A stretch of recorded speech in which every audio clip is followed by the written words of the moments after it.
Three, two, and one.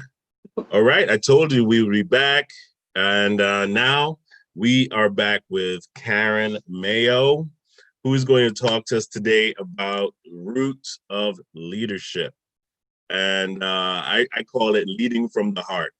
And so you have, whatever you have on the outside as a leader, man, it does show when you're put in that position. But Karen is going to navigate us through that, and she has several points that she's going to make, and we're going to have a full discussion on the roots of leadership. It's an awesome book, and you should go out and get it. As soon as you finish hearing this program, you should make your way to Amazon and purchase it, because it's going to be a great help, not just if you are in leadership on your job, just for even personal growth. You will want to read this book. So again, I'm going to introduce Karen Mayo to you. She is no stranger on this platform because she's a part of our Phoenix National Business Group. And so it's great to have her as a partner and as a friend on here. So we really appreciate you coming on, Karen. How are you? I'm good, Philip. How are you today? I am doing great. I'm doing great. I'm just excited to be able to have this discussion with you. And pretty soon our friend Oscar is going to be joining us. So I just wanted to let everybody be aware of that. But just introduce yourself to the audience as what they see. Oh, but sorry. By the way, before we go any further, just wanting to give a shout out to our sponsor, Tom Estes of Allstate, who is sponsoring these programs for these few weeks. Thank you so much, Tom. Really appreciate your sponsorship. And, we look forward to working with you again in our future endeavors. So Karen, please introduce yourself again. Sure. Please. Sure. Yep. Hi, everyone. My name is Karen Mayo. Gosh, I wear so many hats, but firstly and foremost, I'm a child of God. And I'm a CEO. I started from the ground up. So I done it for the past since 2012. And I am double certified in corporate wellness. I'm the award-winning author of 2 books. So the first one obviously was Roots of Leadership, which we're going to discuss today. And then my first book was actually called Mindful Eating. So excited to be here today to discuss really an amazing topic for so many reasons, wellness, right? So when you envision wellness or financial wellness, what does it look like for you? People often think about wellness in terms of nutrition, exercise, weight management, but it's really so much more than that. According to the Mental Health Services Administration, wellness is being in good physical and mental health. These two are really linked. And if there's a problem in one area, it actually impacts the other. So they believe if you can still strive for wellness, even if you have an illness or if you are stressed. So wellness is a holistic integration of 8 measurements. And I like to call them measurements because you can start in the beginning wherever you are, right? And so you can start with physical, you can start with mental, financial, intellectual, spiritual, environmental, occupational, and emotional. And you can start exactly today. You don't necessarily have to start, 10 days from now, 2 weeks ago. You can start right now and measure. So the first one I would like to chat with you about is the actual emotional part, right? So understanding and respecting your feelings, your values, and your attitude. Appreciating the feelings of others. Managing your emotions in a constructive way, feeling positive and enthusiastic about your life. People with healthy emotion wellness feel confident. They're in control of their feelings and behaviors, and they can handle life's challenges. So the summary for the emotional is really just respecting your feelings and the feelings of others, and feeling confident in life and creating satisfying relationships. So I would like to start the conversation with about this emotional topic and how it can affect financial wellness. Oscar, tell us what you think about that. Yeah, I'm taking notes as she's writing. So here's the thing: you can't be good to other people if you don't like yourself. You don't have enough good feelings about yourself to spread that to someone else. So you're mentally, you're emotionally needy. So you can't give what you don't have.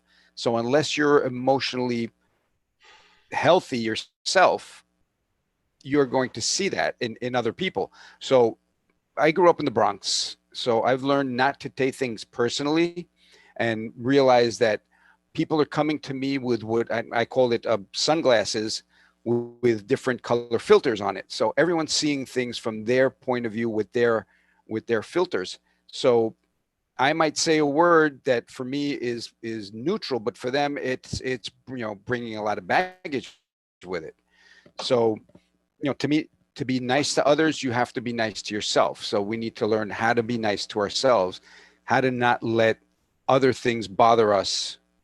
And we can go in hours talking about the ego versus the spiritual part of you. So the ego gets bruised because it's temporary. The spiritual side of you can't get bruised because it's emotion, it's eternal. So like I said, being from the Bronx, my line has always been, if you knew how little I valued your opinion, you wouldn't even bother telling me.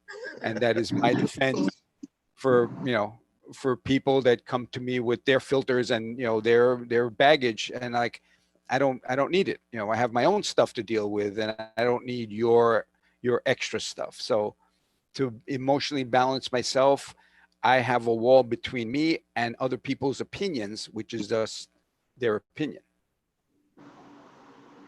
Yeah, I mean, as you were talking about emotional respect, and respecting your own feelings. I find that some people are not even aware of their emotional state. I mean, it's not even on their radar to evaluate their emotional state. So when something happens, when something strenuous happens, they don't know how to deal with it because their emotions are talking to them, right? And it's it's beyond logic because it's talking about, how something made you feel. It's like, I always say this, when somebody breaks your heart, that in order to handle that in a more rational state, like you just don't jump over the bed and choke them to death. Just a little choke is not bad. It's not to death. That's right. I'm just saying, it's like, your initial thought, like, let's say let's put the scenario out there. You walk into the room, and your spouse or partner is with somebody else, right? Emotionally, your state of mind is like, depending on your personality, you could either, go at it, like, stay right there, I'll be right back. or the old joke, Murray, I have to, but you. And so it's like, I mean, we're talking about emotional respect, right? It's Yeah, like, we have to be aware of that there is such a thing as like emotional language, right? All of us, and that's, I think, is a common thing among any culture, among any race, is that we all feel the same thing. You know, if somebody hurts us, if somebody breaks our heart, we go through the same emotional transitions. Is it me? Is it you? You know, what did I do? What did you do? I mean, we ask all the same questions, no matter what language we speak, right? It's true. Somebody, Yeah. yeah, if somebody dies, we still feel the same loss of connection. So the emotions are still the same. We still feel all the same things. And so it's like we must learn how to respect each other's emotional state, Right. you know? And if we don't respect our own, how are we going to respect somebody else's? It's If we're not true. even aware of our own, how are we going to do Right. So that's absolutely true. So that's why doing activities such as, feeling the emotionals to our senses, right? that? So the smell, the taste, doing things like this to kind of, listen to music. So you kind of bring your emotions back in check. So eating your favorite foods, right? Lighting a candle or playing with your pet, or just kind of bringing your emotions down, like watching a favorite movie or watching, the sunset, just to bring those emotions back to balance. Yeah, that like something neutral, right? Yeah, exactly. Yeah, something neutral. Yeah, if I find that when I'm upset, I don't know, maybe I don't know what it is scientifically, but my brain goes blank. You know, if I'm Hmm. upset, I mean, I feel my body go out of whack. Right. And what is that? So that's really your brain's. Sometimes people can get. So your brain's really complicated, right? So I'm certified in brain health as well. So, Okay. but it happens to me. Sometimes you get stuck on a thought, and Hmm. you just, you play the same movie, or play the same thought over again. But and you just, at that point, you just got to go, okay, I'm having the same thoughts, but are these thoughts true? Hmm. And Right. most of the time, That's true. Yeah. they're not true. So I mean, that's why that getting that emotional mental health in check, will can provide the, especially when husband and wife or boyfriend girlfriend, whoever, they're fighting about money or finances, right? So taking that time to, just deep breathe and, check yourself into a different, sense, like the taste, the touch, the smell, um, and the sound. Mm. Who was it last week that said doubt your doubts? There was Doubt some your doubts. Yeah, right. Let's talk that about that you it, too, right? yeah, she just hit Yeah. on that. I'm like, why are you doubt your doubts? Like I don't think what why? How did I Well, get it's to this? almost like they're almost like automatic negative thoughts that we have, right, in Mm. our brain. So, but most of them are not true. So you can kind of talk yourself out of, or meaning you can have a conversation with yourself because you're already doing it anyway. But Hmm. are those thoughts true? And most of the time they're not. And if you were asking yourself, and they happen to be true, but what if, because you're talking to yourself, so what if you said to yourself, well, this really isn't true? How would I feel if this thought really wasn't true? Which most of the time it's not true. You're just having those doubts, you're having those negative thoughts. So One Yeah. Yeah. one I mean, really I was going to ask you this question though, Karen. Um, so how do you separate your the thoughts that are coming from like your insecurities? How do you filter that out? Because your insecurities can sometimes paint your perspective, they right? can. Hmm. Yeah, Yeah. and then it's like because because it's a familiar emotion. Like let's say you suffered from abandonment, right? Uh-huh. And so somebody says something or does something, and those undefined emotions of abandonment come right back into Right. your space, right? How do you? What are some of the things that people can do in that kind of a spectrum? Right. So those are more trigger thoughts and trigger points. But Mm-hmm. again, just asking yourself those questions, is this really true? And if it is, then you have to, peel back the layers of the onion and try and, what if it wasn't true? What if this was not true? So that abandonment issue. Okay, so that is true, right? So that happened. So at that point, I would hope that that person had gone through some therapy, so they had those resources to fall back on. But they can, those things definitely can be triggering, and that's more of having to go see your therapist. And those are serious. It's serious. Yeah, very serious. One thing that this is bringing up a whole bunch of, and I've done a lot of reading and a lot of watching things. So what you've brought up is basically what Bob Proctor says and Bruce Lipton says. Bruce Lipton says we're running programs all the time. It's a program. And then in the Bob Proctor, I learned that program was put in our head when we were 7 years old. Yeah.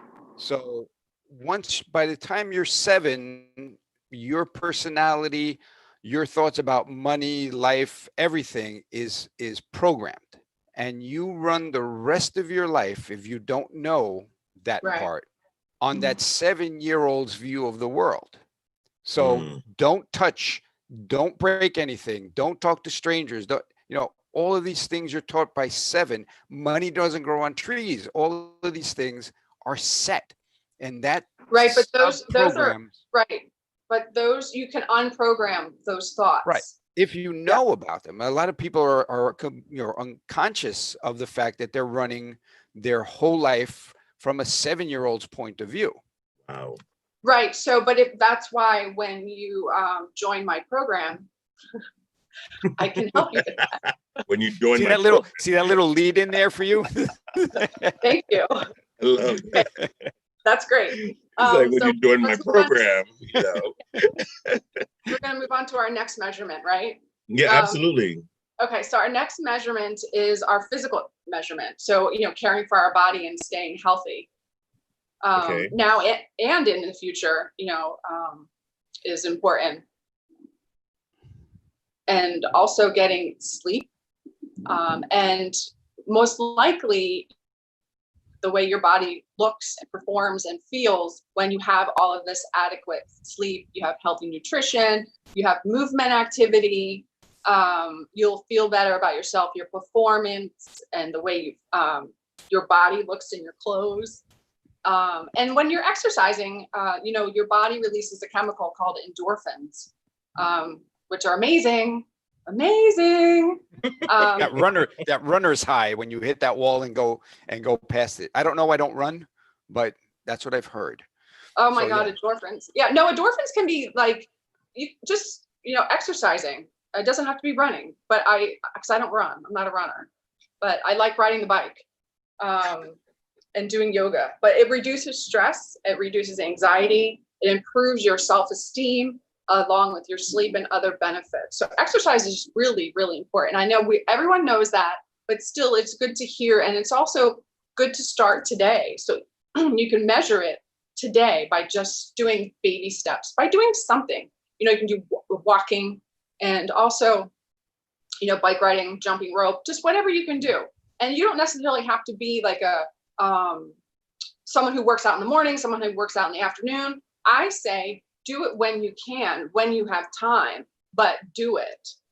So that's really the my summary is recognizing the need for your physical activity, healthy foods, and sleep. And that is my measurement for physical. And how do you measure up? So tell me how you fit in there.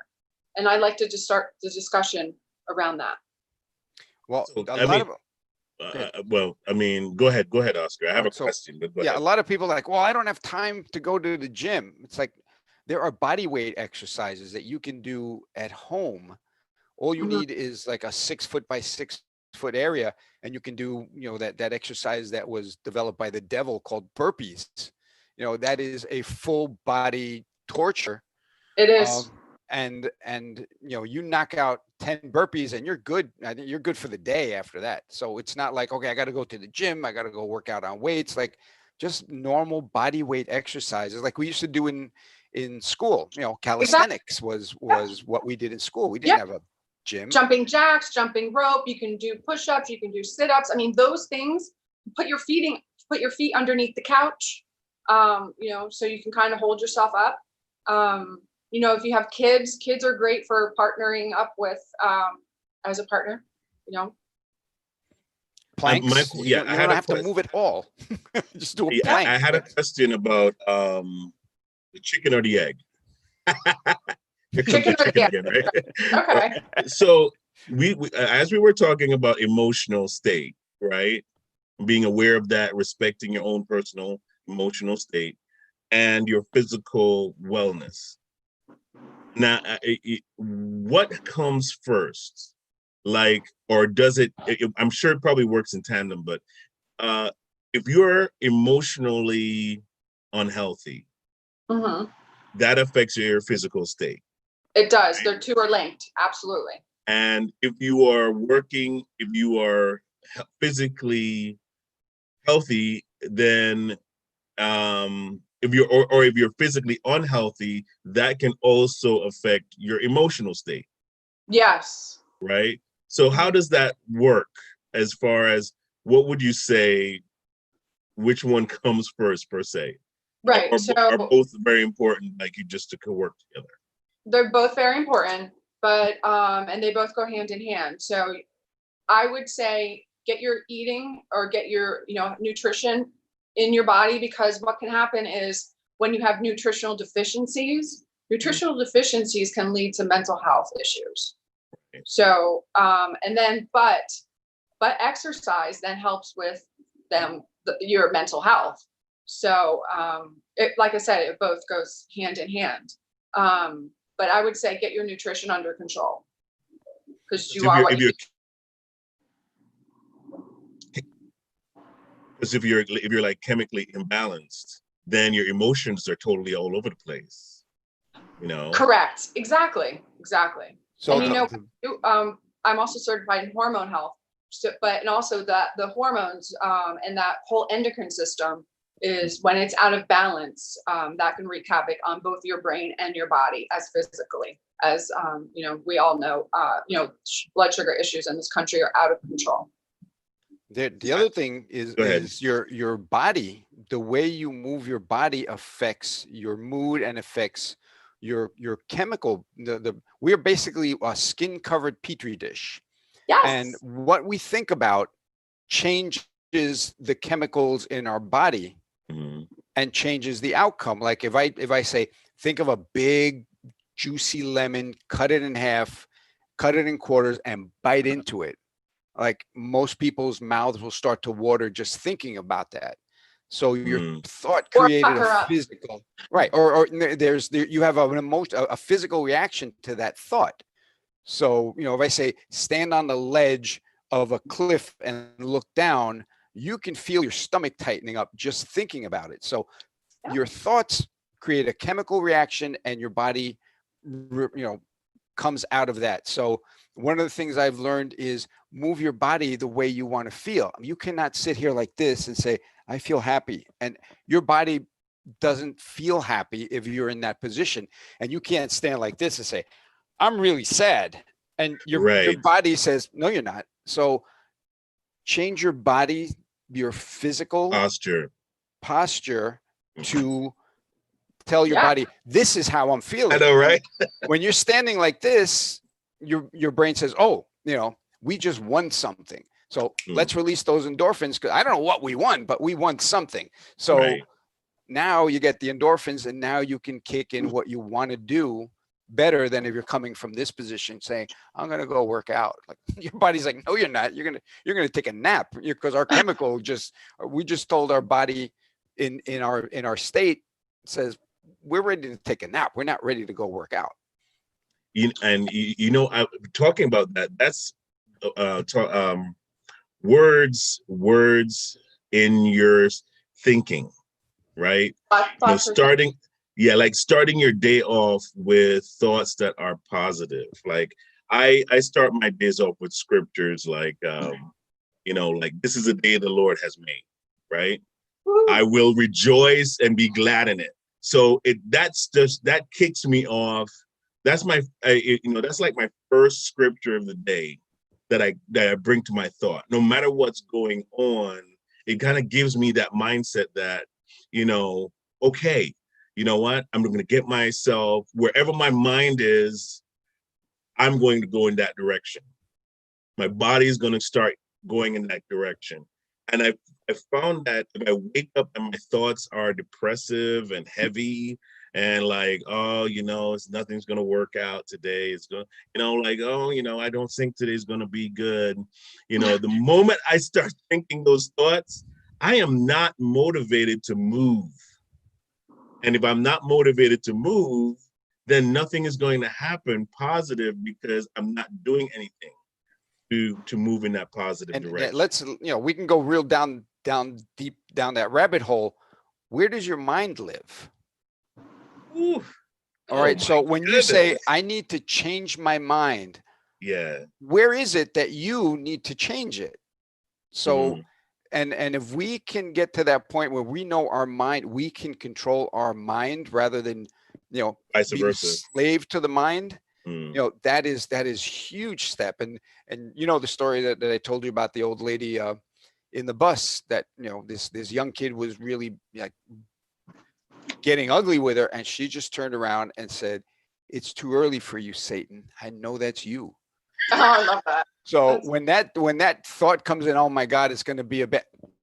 No, it's too early for you, Satan. I know that's you. I'm not going there. I'm heading the other way. And change the thought, change your body chemical, get up and go, exactly. yes, That's or whatever it is you need to do, and shut that off. Like, no, we were talking about that. Can't live here. Those automatic negative thoughts. Yeah. From a 7-year-old. Right. So or even the 7-year-old right, exactly. The 7-year-old in each of us. But also too, when it comes to finances, because that's what we're here to talk about.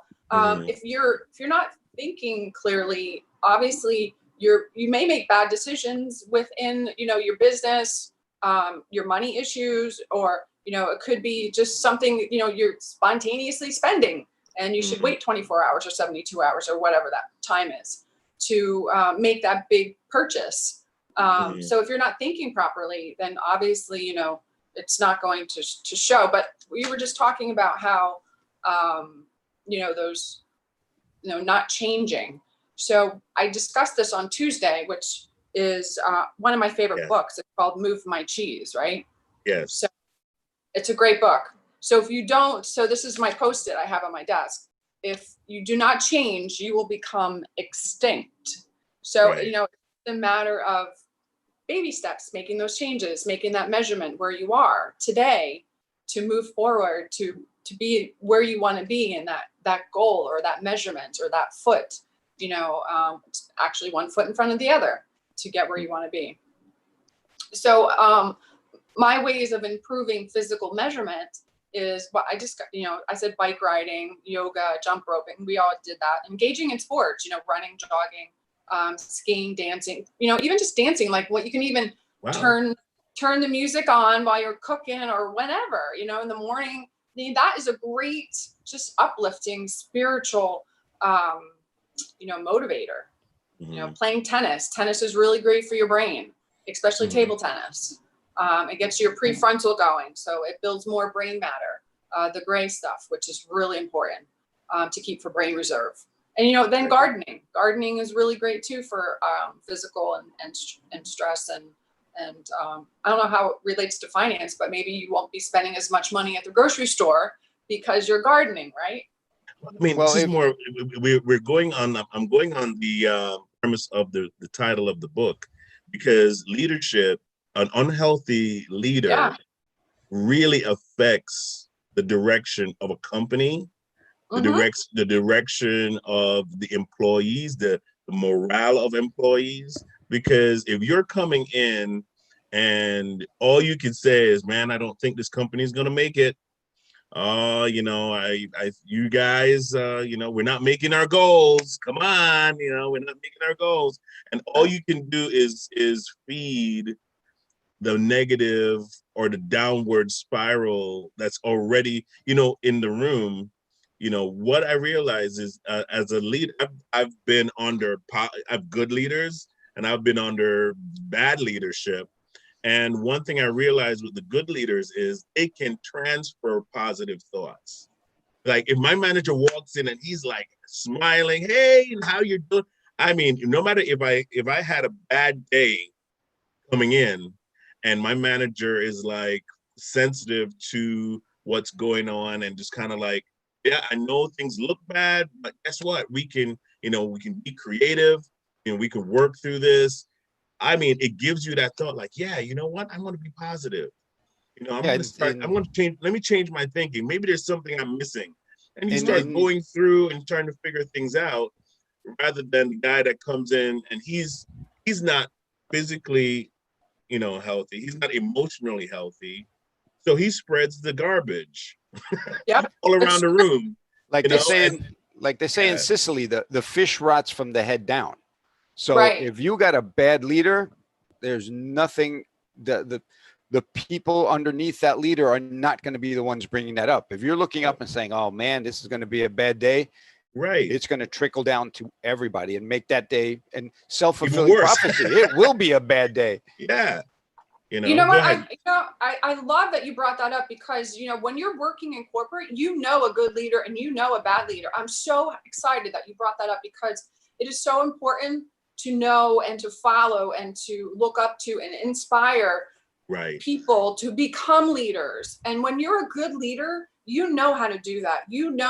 And that's why this book right here is so important to someone who has not really a bad leader, but someone that's not leading properly. This book right here will help you along your roots of leadership. It will bring that leadership out of you. Mm-hmm. And yeah, believe me, this is one of the most powerful books I think I've been a part of.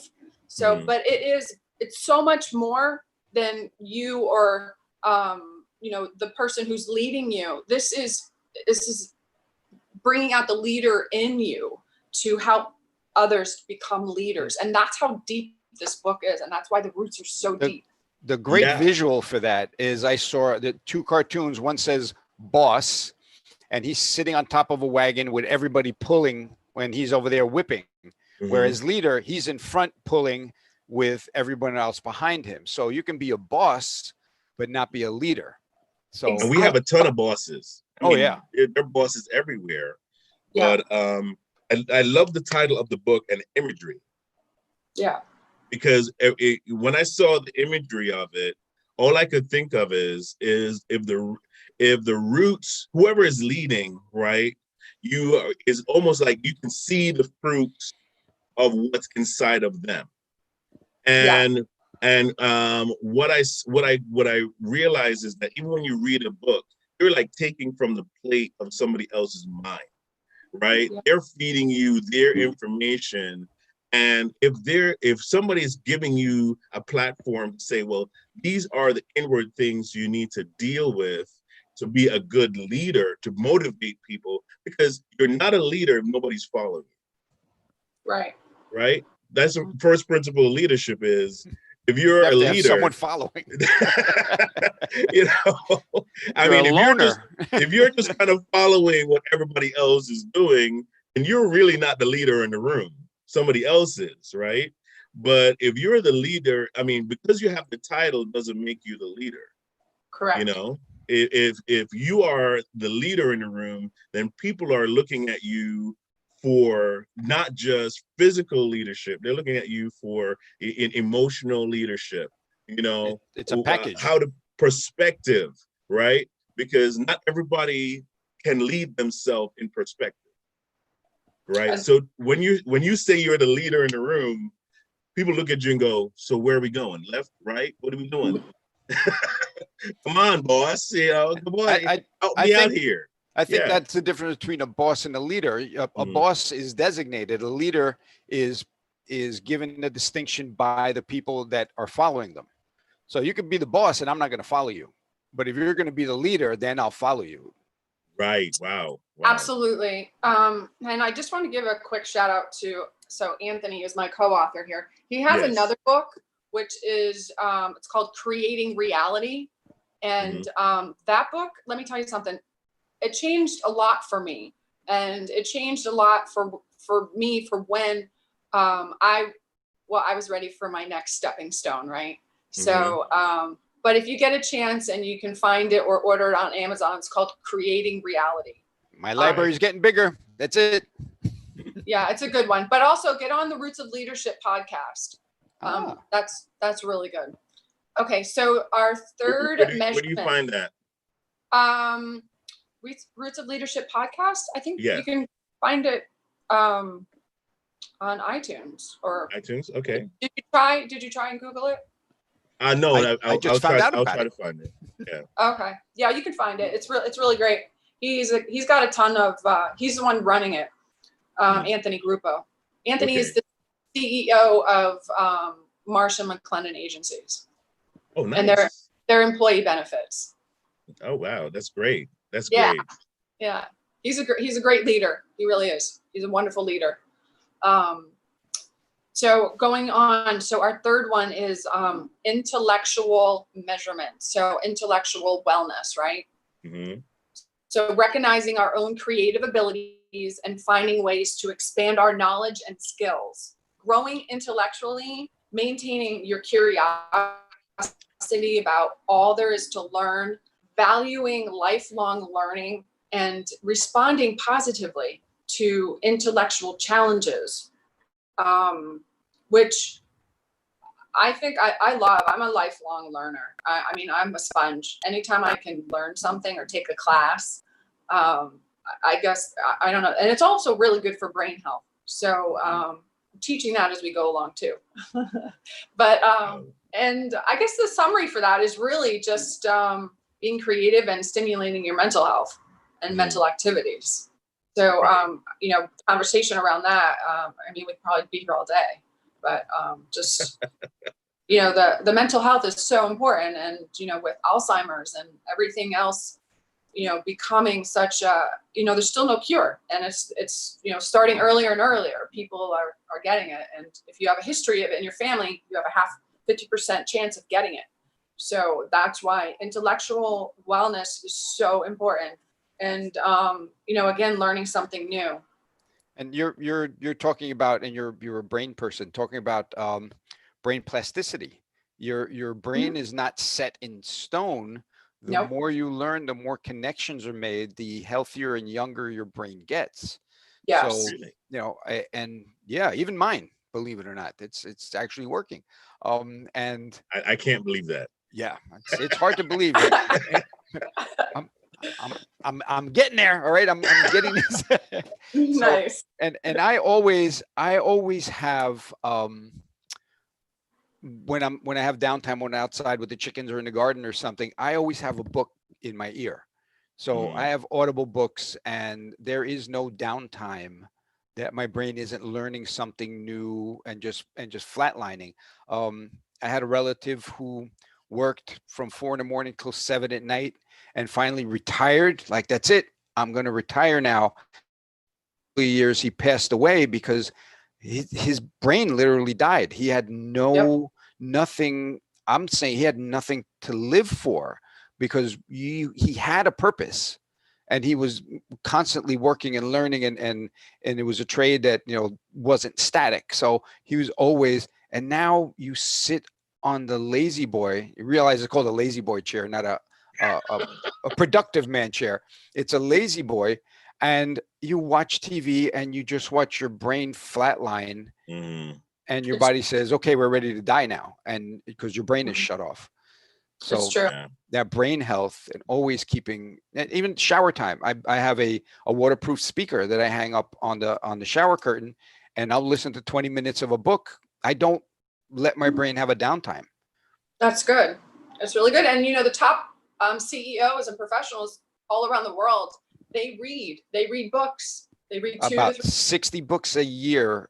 Yep. Is the average of a top CEO. Yep. Top CEO. Yeah. Yeah. Wow. See, I'm getting there. I'm getting there, Phil. That's incredible. That's incredible. Yeah, because you know what? I like to do the Audible. I have like a lot of Audible books. and my subject line is widespread. I mean, I listen to every single kind of genre you could think about, and especially around history. I mean, I Good. love those historical books, and yeah, I totally agree with you on that. Yeah. Before I mean, we're midway through our program, but I just wanted to give a quick shout out to Tom Estes of Allstate. He's one of our sponsors for these programs that we've been running, and you could reach him at 973-376-8914. Give him a call if you would like to get an estimate on your car insurance, home insurance. And I've been with Tom for years, so please support and give him a call today. All right, so what's the next one? What's the next one that we have, Karen? Okay, so but just let me give you some tips. So Mhm. the learning a new language is really good for your brain health, and it gives you, learning new ideas. Build a library of resources like classes that you can learn from. A language. A language is really good. Learning the piano. Oh, nice. Yeah. So learning dance, dance steps, ballroom dancing. The hand-eye coordination is Mhm. really, really great. Okay, so our next one is social wellness. So maintaining healthy relationships, enjoy being with other people, developing friendships, your intimate relationships, your family, your loved ones, and contribute to the well-being of others and let others care about you, right? So that's a social wellness measurement, and then also contributing to your community. And I think that really the summary behind that is just developing a meaningful sense of connection, belonging, and having a well-developed support system. So the conversation for that, I think starts somewhere, where we've all been inside for the past, 4 months now. And, getting back out, it's, kind of a little difficult. Not that it's difficult to socialize, but, we have to stay that 6 feet apart, and, the masks on. So it's kind of a little hard to, communicate with people, but, I think everyone's doing the best they can. Mhm. But it's just developing new friendships, and calling someone on the telephone or writing someone a letter. I mean, that's probably a really great idea as well, as nurturing that relationship. You know what I think is also important too, because of how as humans we are healthier when it comes to having somebody that we connect with, right? Not just like just a physical connection, but somebody you can have a conversation with. Sometimes we need to take that break and ease of mind, and just kind of come to a place where we can clear our thoughts. Some people clear their thoughts in having conversation, but what I find is that even just having somebody to kind of like touch, like you can, because you know what they say about babies that don't get touched within a few weeks, they die, right? And so touch is a part of our communication mechanism. We're you know pack some animals. yeah, so we sometimes we just need that little affirmation that, yeah, everything's going to be okay. Then Yeah. you sanitize your hands. Yeah. Jump in the shower. Okay, they touch me.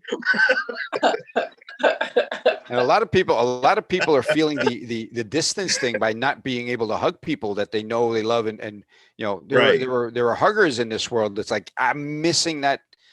connection. This Facebook thing is cool, and Zoom is nice, but there is not that physical contact, and that's playing big.